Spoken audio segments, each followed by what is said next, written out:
안녕하세요. 오늘 구역 찬송 3교구 1, 2구역 이렇게 다 나오셔서 힘써 찬양하니까 얼마나 뵙기 좋은지 몰라요. 여러분도 모르시죠? 기쁜지 모르시죠? 얼마나 기쁜지. 예. 요즘에 그냥 수요 예배, 우리가 수요 기도회라고 보통 얘기하는데 여러 교회들이 이제 수요일 날 직장이 늦게 끝난다 이래가지고 대도시 같은 경우는 수요 기도회를 오전에 드리고 말아요. 사정이 그렇기 때문에 그렇다 그러는데, 그렇게 수요 기도회를 오전에만 드리게 되면 이제 오후에는 남자분들이나 직장 다니는 분들이 나오려고 해도 참 힘들잖아요. 그래서 우리 교회는 그저 제가 은퇴하기 전까지는 수요 기도회는 그냥 늘 밤에 한다, 그렇게 생각하는데, 우리가 예배 다 드릴 수 있는 기회는 자꾸 만들면 좋잖아요. 오전에도 하고 오후도 하면 좋은데, 또 그러면 나눠지니까 또 힘이 빠지고, 그래서 같이 하는데 이렇게 힘써서 이렇게 밤에 나와 주셔서 감사를 드립니다. 오늘 또 3교구 1구역 2구역만 박수 치면 그 전에 박수 안 받은 구역들은 섭섭하겠죠. 그러나 박수 한번 치겠습니다.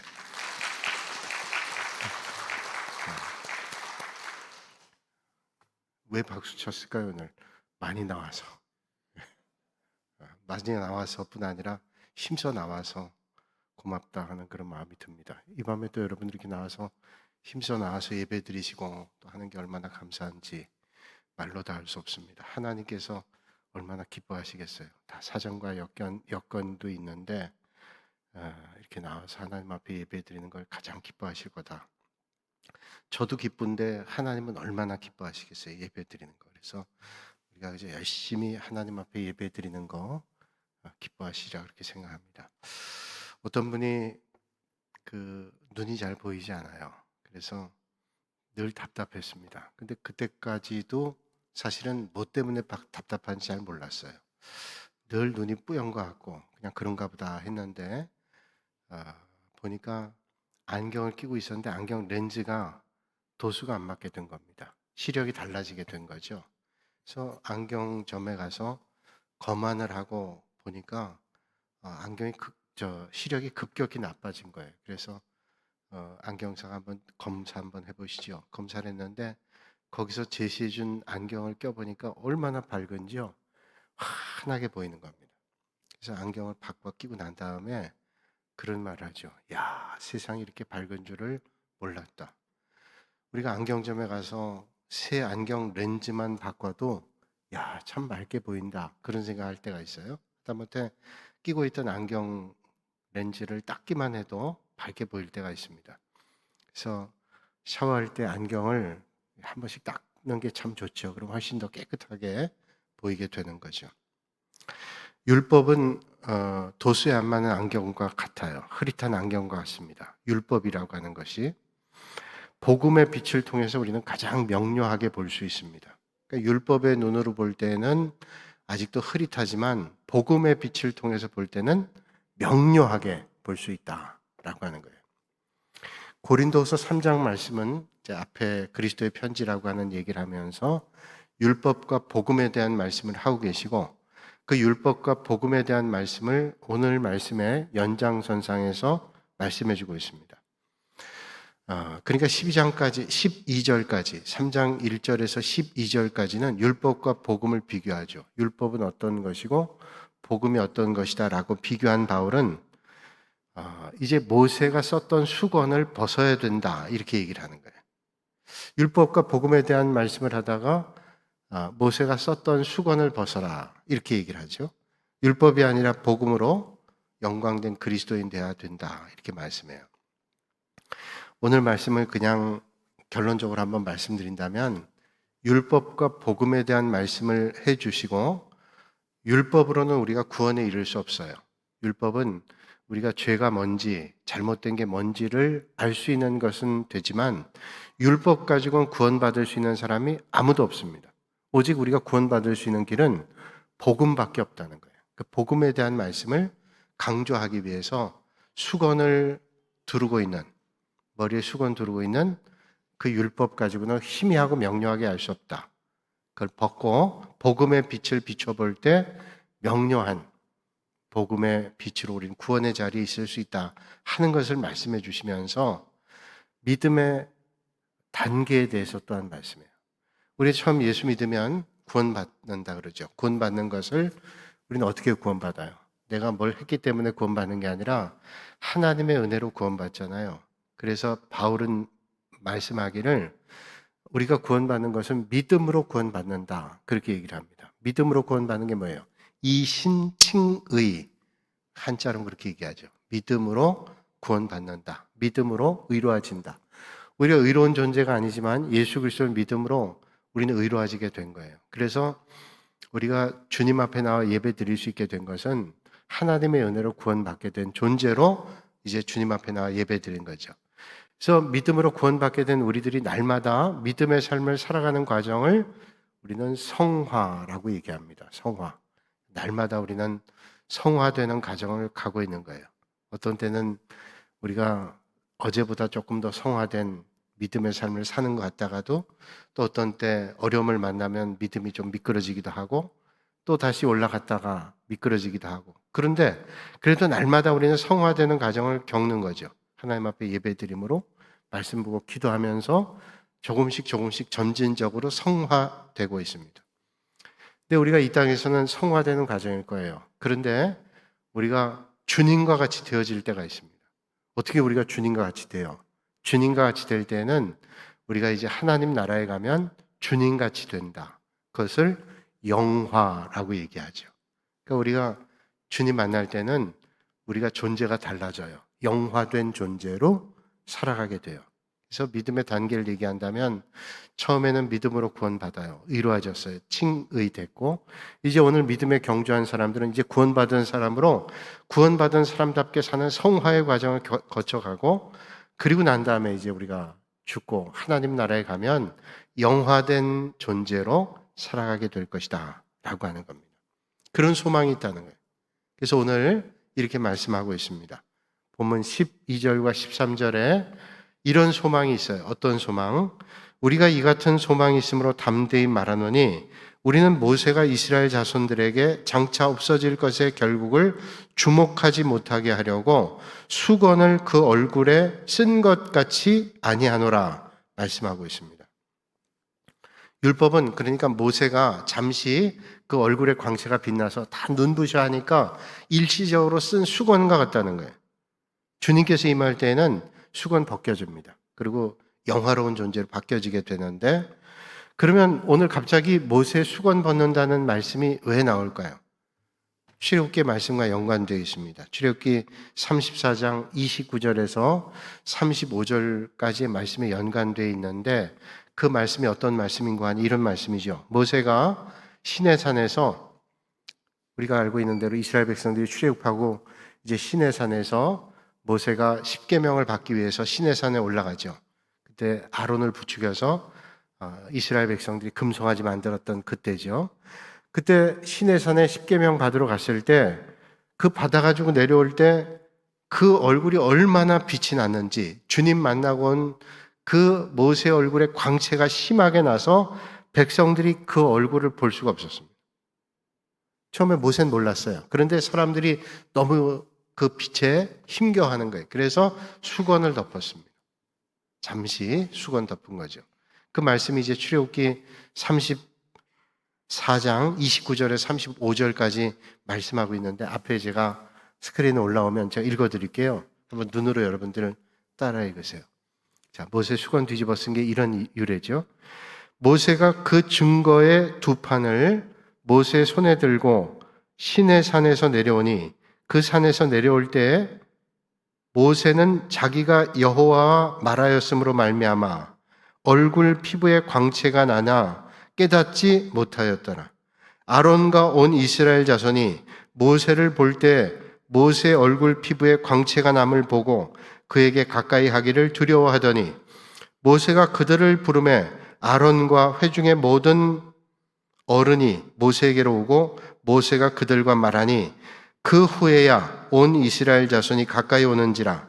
모세가 여호와께서 시내산에서 자기에게 이르신 말씀을 다 그들에게 명령하고 모세가 그들에게 말하기를 마치고 수건으로 자기 얼굴을 가렸더라. 그러나 모세가 여호와 앞에 들어가서 함께 말할 때에는 나오기까지 수건을 벗고 있다가 나와서는 그 명령하신 일을 이스라엘 자손에게 전하며 이스라엘 자손의 모세의 얼굴에 광채를 보므로 모세가 여호와께 말하러 들어가기까지 다시 수건으로 자기 얼굴을 가렸더라. 하나님 만나고 오고 난 다음에 얼굴 광채가 났어요. 사람들이 그걸 보고 너무 눈부셨단 말이야. 그래서 그 수건으로 얼굴을 가린 거예요. 여러분, 우리가 태양빛이 밝을 때는 그걸 맨눈으로 못 보잖아요. 안경을 끼든지 아니면 가림판을 하든지 그래서 봐야 앞을 볼 수 있잖아요. 그러니까 모세가 하나님 만나고 왔을 때 그 모습을 백성들이 보니까 광채가 났습니다. 그래서 그 광채를 일시적으로 가리기 위해서 수건을 덮었다는 거예요. 자, 일시적이란 말에 여러분 좀 기억하셔야 돼요. 일시적이 뭐냐? 율법이라고 하는 게 일시적이라는 거예요. 복음은 영원한데 율법은 일시적이라는 거예요. 율법은 예수님께서 오실 때까지만 필요한 것이고 예수님 오신 다음엔 복음이죠. 구약 시대는 율법이지만 예수님 오신 다음엔 이제 복음이에요. 율법으로는 구원받을 수 없는데 죄가 뭔지 어떤 믿음 생활을 해야 되는지 그런 가르침이 된다면 주님이 오시고 난 다음에 이제 복음으로 우리는 구원의 자리에 있게 됐다라는 거예요.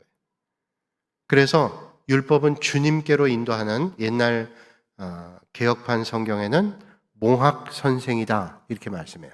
몽학 선생을 개혁 개정판 성경에는 초등교사다 이렇게 얘기를 합니다. 그러니까 유년기 시절의 선생님이에요.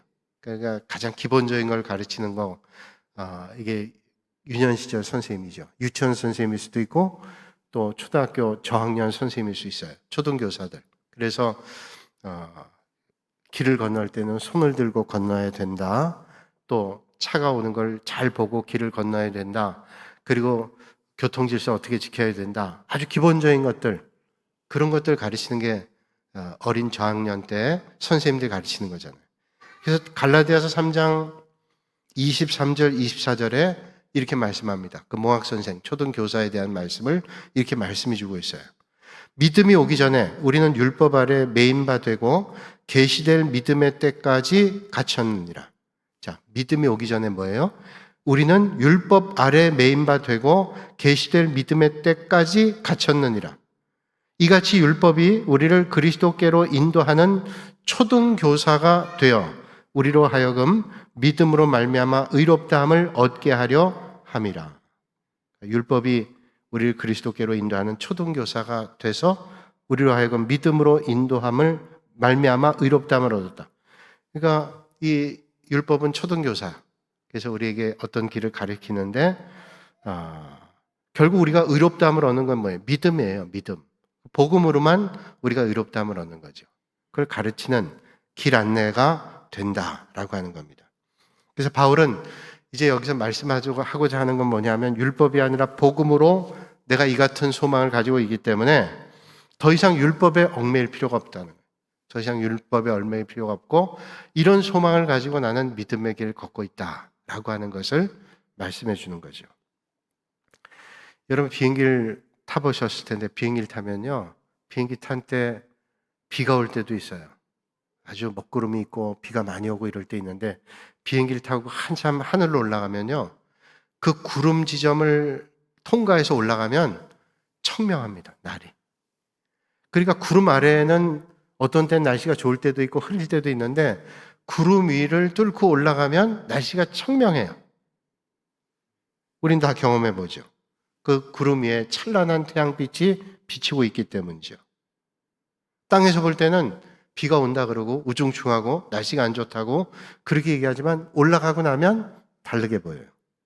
율법은 구름 아래와 마찬가지입니다. 아직도 뿌옇고 희미하고 다 보이지 않아요. 그런데 복음은 구름 위에요. 태양빛 비춰지는 밝은 빛 비춰지는 그 위에 올라가는 거죠. 그러면 그 복음의 빛으로 우리의 삶을 환하게 비추게 된다는 거죠.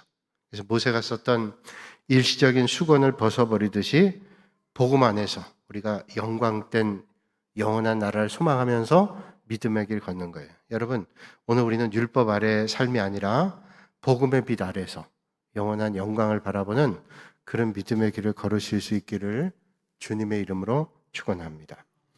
자, 그러면 수건을 벗어야 되는데 이 수건을 벗는 방법은 어떤 걸까 하는 거죠. 수건을 벗는다는 것은 율법 아래에서 이젠 복음의 길로 바뀌어지는 거예요. 우린 예수 그리스도를 믿음으로 복음 아래 있잖아요. 그래 우리는 너무 뻔한 거예요. 우린 율법 아래 존재가 아니라 이젠 복음 아래 있는 존재예요. 근데 아직도 율법에 얽매인 사람들이 있어요. 바울은 그 당시에 유대인들에서 율법주의자들에 대해서 그런 말씀을 하고 있는 거죠. 유대 율법주의자들의 고집스러운 모습을 지적합니다. 그래서 오늘 바울이 말씀하고 있는 것은 그 당시 유대 율법주의자들의 고집스러운 것에 대해서 말씀하는 거예요. 그 말씀이 14절에 말씀합니다. 그러나 그들의 마음이 완고하여 오늘까지도 구약을 읽을 때 그 수건이 벗겨지지 아니하고 있으니 그 수건은 그리스도 안에서 없어질 것이라. 자, 유대인들을 생각하면서 저 말씀을 보시면 돼요. 그들의 마음이 완고해요. 누구예요? 유대인들, 율법주의자들의 마음이 완고해서 구약 성경 읽을 때 그 수건이 벗겨지지 않는다. 그 수건 벗겨지지 않는다는 건 율법이에요. 아직도 율법주의에 가두어져 있다는 거예요. 근데 이게 언제 벗겨지냐? 그 수건, 율법이라고 하는 수건이 벗겨지는 게 뭐냐? 그리스도 안에서 벗겨지게 된다. 지금 저 어린이가 거의 같이 지금 설교를 하고 있어요. 괜찮아요? 네. 저도 한마디 하고 우리 어린이도 한마디 하고. 근데 뭘 얘기하다 그랬나 하여튼.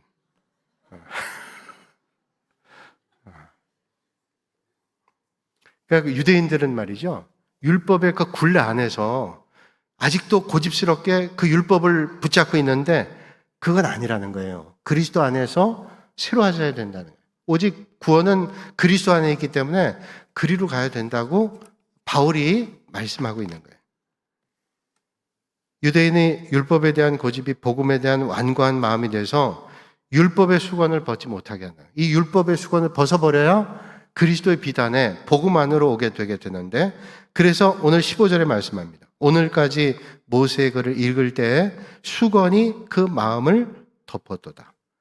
그러니까 유대 율법주의자들의 율법의 수건을 뒤집고 서 있는데 그 사람들이 모세의 글을 읽을 때도 아직도 그 율법의 굴레 아래서 말씀을 읽기 때문에 그 마음이 율법에 덮여져 있어서 복음의 빛을 만나지 못한 거예요. 이 복음의 빛을 만나야 구원받게 되고 하나님의 영광을 만나게 되는데 아직도 그 율법의 굴레 아래에 있다는 거예요. 그래서 여러분, 오늘 유대인들이 율법 읽으면서도 율법을 읽잖아요. 토라라고 하는, 보통 토라 그러면 창세기, 출애굽기, 레위기, 민수기, 신명기 그 5권을 토라라고 얘기하는데 율법을 읽으면서도 약속의 성취가 된 신약 성경을 믿지 않아요. 그러니까 하나님의 말씀인 구약 성경을 읽으면서도 약속하신 메시아가 이 땅에 오셨음에도 불구하고 메시아이신 예수 그리스도를 믿지 않는 거예요. 그러니까 여러분, 이스라엘 사람 유대주의자들이 그 사람들이 하나님을 믿는다 그러지만 하나님이신 예수 그리스도를 믿지 않는 거예요. 그래서 그 사람들은 아직도 메시아이신 예수 그리스도가 오시지 않았다. 그러니까 메시아이신 예수 그리스도가 아직 오시지 않았다고 기다리는 거예요. 그러면 예수님은 누구냐? 그냥 선지자 가운데 한 사람, 랍비 가운데 한 사람으로 생각하는 거예요. 그러니까 지금도 그 사람들은 메시아를 기다리고 있는 거예요. 그러니까 아직도 그 율법의 굴레를 벗어나지 못하고 복음을 만나지 못했다는 거예요. 근데 우리는 그 구약의 율법의 굴레를 벗어나서 우리의 메시아가 되시는 예수 그리스도를 만났잖아요. 그래서 예수 그리스도를 말미암아 우리가 구원받는다는 사실을 알게 되죠. 율법으로 내가 이걸 하면 저걸 하면 내가 구원받는다라고 생각하지만 율법으로 구원받을 수 있는 존재는 아무도 없어요. 율법을 다 지킬 수 있는 존재도 없기 때문에 그렇죠. 어떤 아이가 자물쇠가 달려있는 상자를 열기 위해서 애를 씁니다. 이렇게도 해보고 저렇게도 해보고 또 집에 서랍을 열어보면서 이 열쇠가 맞을까 저 열쇠가 맞을까 그 자물쇠를 열으려고 애를 쓰는 거예요. 근데 안 돼요. 그걸 보고 있던 아버지가 안방에 들어가더니 서랍에서 열쇠 하나를 가져와가지고 애한테 주는 거예요. 그러면서 한번 열어봐라. 그랬더니 아이가 받아가지고 그 자물쇠 키를 딱 여는데 찰칵하고 열리는 거예요. 아빠가 얘기하는 겁니다. 이 자물쇠 상자는 이 열쇠만 가지고 열 수 있어. 네가 아무리 애를 써도 어떤 것 가지고도 열 수 없다. 이 열쇠, 딱 맞는 열쇠를 가지고 열 수가 있는 거예요. 여러분, 복음이라고 하는 것도 마찬가지예요. 복음이라는 예수 그리스도로 말미암아 우리가 구원에 이르게 되는 거죠. 율법이라고 하는 어떤 열쇠를 갖다 대도 율법을 가지고는 복음의 은혜를 만날 수 없는 거예요. 그저 길잡이는 되지만 그 율법을 가지고 주님을 만날 수 없는 거예요. 오직 예수 그리스도를 만남으로 우리는 구원의 은혜를 만날 수 있다는 거죠. 율법으로는 구원의 문 열을 수 없습니다. 예수 그리스도라고 하는 열쇠를 가지고만 주님을 만날 수 있다는 거예요. 그게 복음이죠.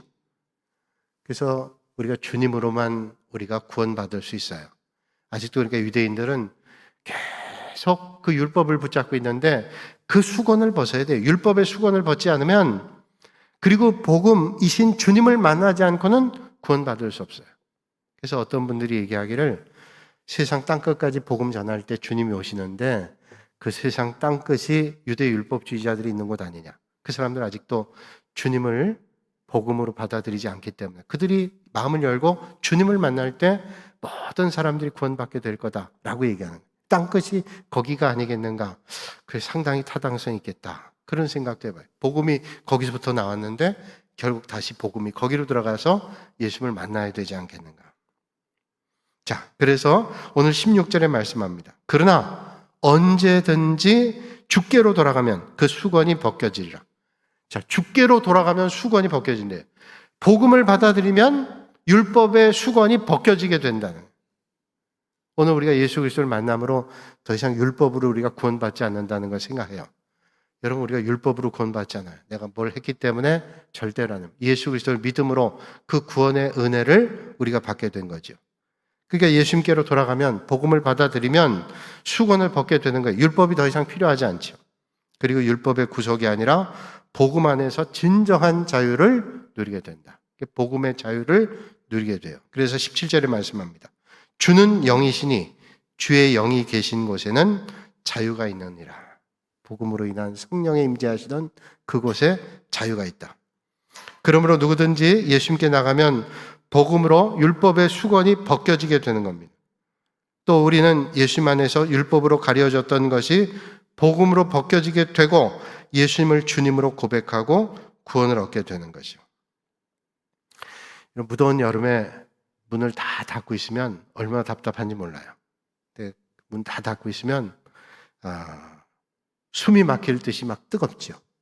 근데 문을 열면 그 문틈으로 바람이 들어와서 시원한 바람이 시원하게 합니다. 복음은 열린 창문을 통해서 바람이 들어오는 것과 똑같죠. 그 율법의 수건을 벗지 않으면 복음의 바람을 받아들일 수 없는 거예요. 그 수건을 벗을 때 복음의 바람을 받을 수 있다. 그래서 아직도 그 수건, 율법의 수건 뒤집어 쓰고 복음의 바람을 받지 못한 사람들이 열려져야 된다. 유대 율법주의자들에 대해서 바울이 오늘 그런 말씀을 하고 있는 거죠. 자, 그러면 이런 율법의 수건이 벗겨질 때 어떤 일이 일어나는 거예요? 이 율법의 수건이 벗겨질 때 18절 말씀에 이런 결과가 일어납니다. 18절 말씀 앞에 있는데, 자, 우리가 율법의 수건이 벗겨질 때 이런 결과가 있습니다. 같이 한번 읽겠습니다. 시작. 우리가 다 수건을 벗은 얼굴로 거울을 보는 것 같이 주의 영광을 보매 그와 같은 형상으로 변화하여 영광에서 영광에 이르니 곧 주의 영으로 말미암음이니라. 아멘. 자, 우리가 다 수건 벗은 얼굴로 거울을 보는 것 같이 주의 영광을 보매 그와 같은 형상으로 변화하여 영광에서 영광에 이르니 곧 주의 영으로 말미암습니다. 자, 수건이 벗겨지게 되면 그때 어떻게 돼요? 성도의 삶이 영광스러워지게 된다. 그러니까 이 율법을 이제 뛰어넘어 복음을 받아들이면 이제 날마다 우리는 그 복음으로 말미암아 성화된 믿음의 과정을 겪는 거예요. 그 복음을 받아들인 건 우리가 칭의, 믿음으로 의로워지게 된 거죠. 믿음으로 의로워진 사람은 믿음으로 의로워짐을 받고 이제 날마다 우리의 믿음의 길을 걷는 것이 성화되는 영광스러운 삶의 과정을 겪어가는 거예요. 영광스러워지게 된다는 말씀은 성도의 마음이 변화되고 삶이 변화되는 날이 날마다 온다는 거죠. 그래서 주님의 형상을 닮아서 날마다 점진적으로 성화의 과정을 일어난다. 여러분, 이거 어렵게 말했지만 사실은 예수 그리스도를 믿고 복음을 받아들인 사람은 이제 날마다 성화의 과정을 겪는데, 어떻게 성화의 과정을 걷냐면 여러분들이 와서 예배드리죠. 기도하죠. 찬송 부르죠. 날마다 영적 훈련하잖아요. 주님을 날마다 만나는 거예요. 주님을 날마다 만나면 여러분들이 영광스러운 주님을 만나게 되니까 그 영광스러운 주님을 만나면서 여러분들도 그 모습을 닮아가게 된다. 여러분이 날마다 예배드리고 하나님 앞에 기도하고 찬송하고 주님 만나는 시간이 많으면 닮아지게 되는 거예요. 전 여러분들이 그런 주님을 날마다 만나셔서 주님 날마다 닮아가실 수 있기를 주님의 이름으로 축원합니다.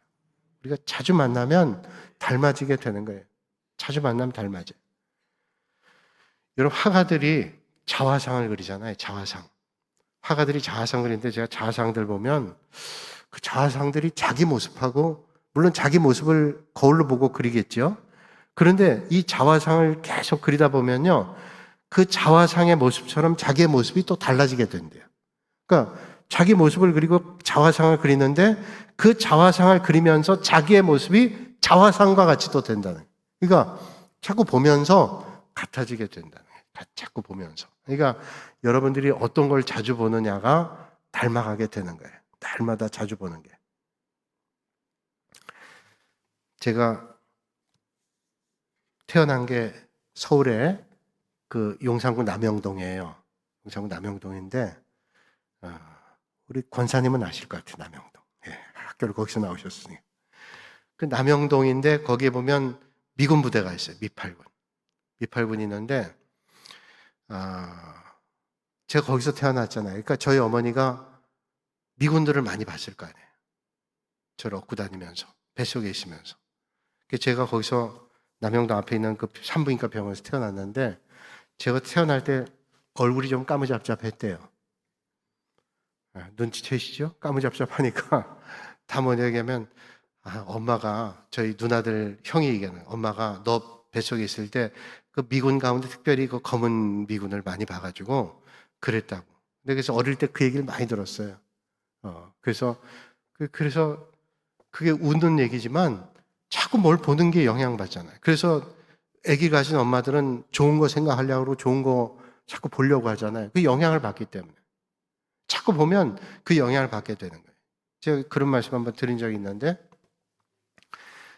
어떤 이제 멀리서 연애하는 두 사람이 연애를 하면서 편지를 주고받는 거예요.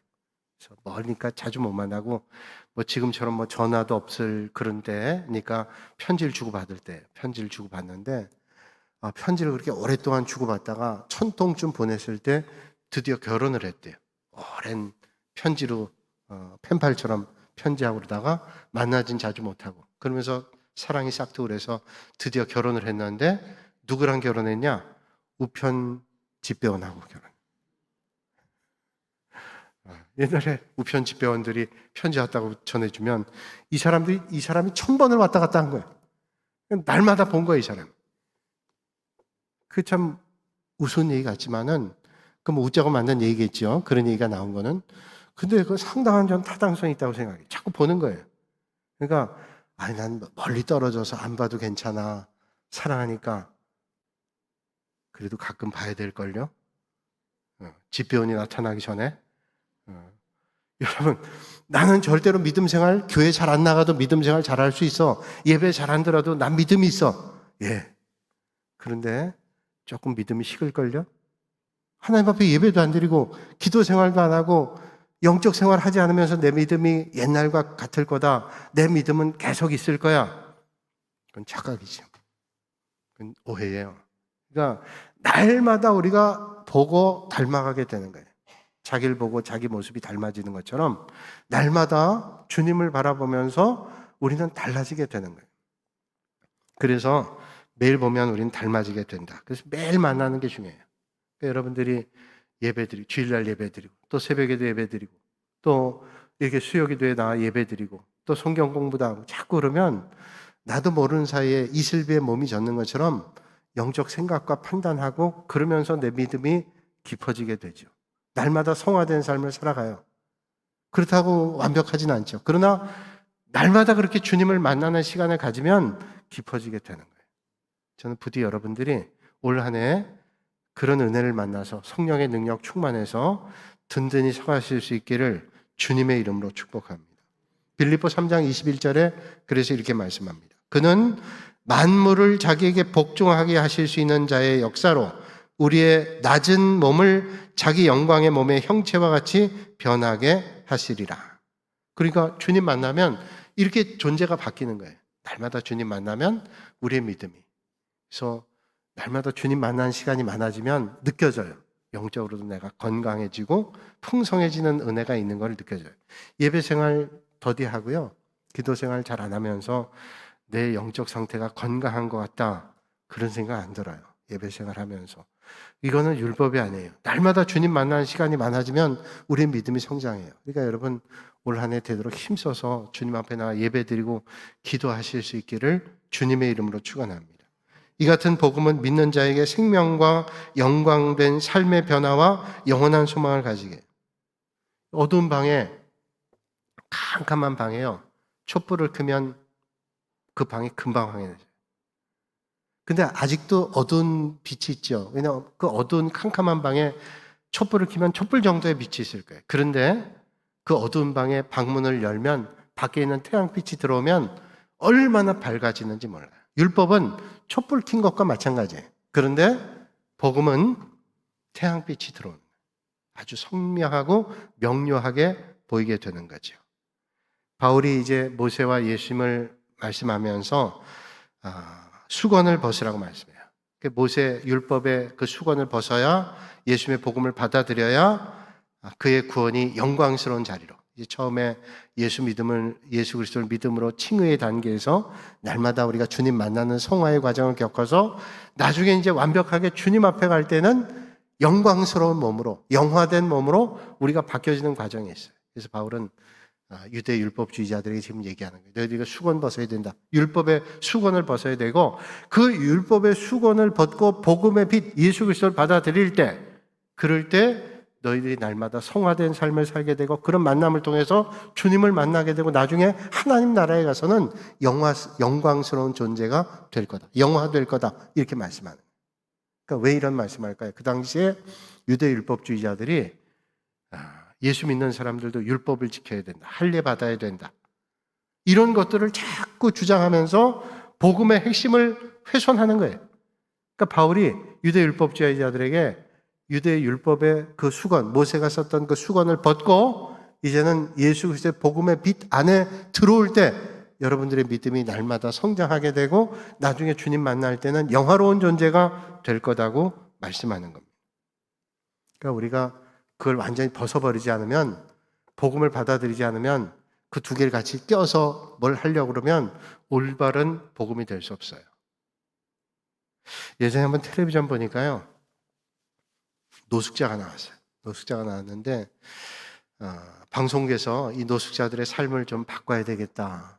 실험적으로 한 거예요. 그래서 노숙자 몇 사람에게 만나서 설득을 해가지고 우리가 가정집을 하나 만들어 드릴 테니까 여러분들 여기서 사시고 또 깨끗한 옷도 준비해드리고 음식도 다 준비해드리고 그러니까 삶을 좀 바꿔보시자고. 그리고 실험처럼 한 거예요. 그분들에게 새로운 삶을 환경이 그렇기 때문에 환경을 바꿔주면 바꿔질 수 있을 거다. 그리고 그분들에게 설득을 해서 그렇게 했어요. 그래서 한 두세 사람이 이제 가정 하나, 집을 하나 구해가지고 거기에 이제 음식도, 그것도 깨끗한 옷도, 목욕도 다 하고 살게 했는데 그리고 몇 달 뒤에 갔더니요. 거기 사는 사람이 하나도 없어요. 다 어디로 갔냐면 밖으로 나갔어요. 노숙자인데 다시 또 노숙을 하는 거예요. 그게 왜 그러냐 그랬더니 얘기하는 거예요. 아유, 집이 너무 더워요. 아니, 집이 뭐 더워요. 이제 날이 추워지는데 이분들이 밖에서 신문지 하나 덮고 살다가 안으로 들어가니까 너무 힘들다는 거예요. 답답하다는 거예요.